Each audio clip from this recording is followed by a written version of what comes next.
Here's Stephen Harper and Ben Shapiro on populism and how if there's too many people on the fringe, well, then maybe it's not a fringe anymore, is it?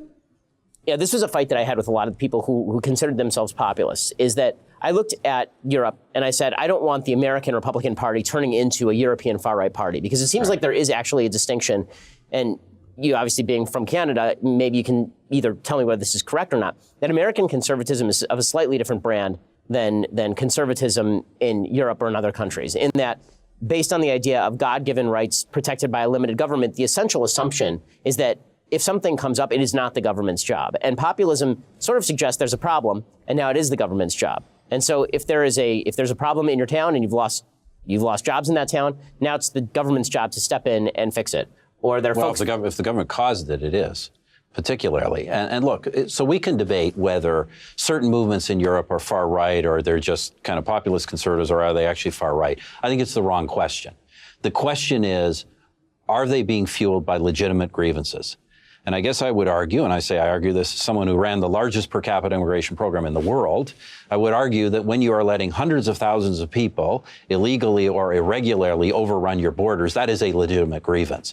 And if you get any kind of a movement out of that, including a far-right one, don't point the finger at the people for voting for it. Point the finger at the policymakers who allowed such a crazy policy to bring about that outcome, and fix the policy.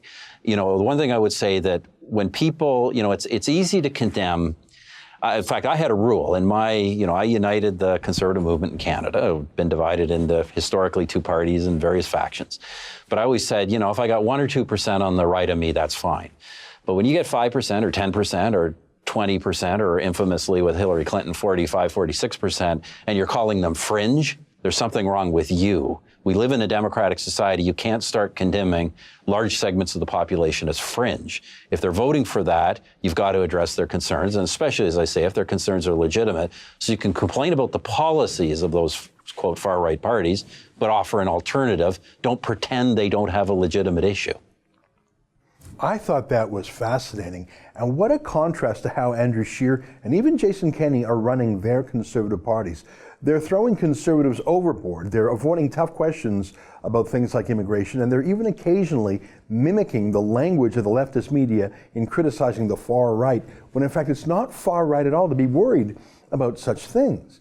Ben Shapiro had a bad response. He said essentially, well, what if really smart people like me know better than the unwashed masses? It was a little bit Hillary Clintonian of him. It's arrogance, of course.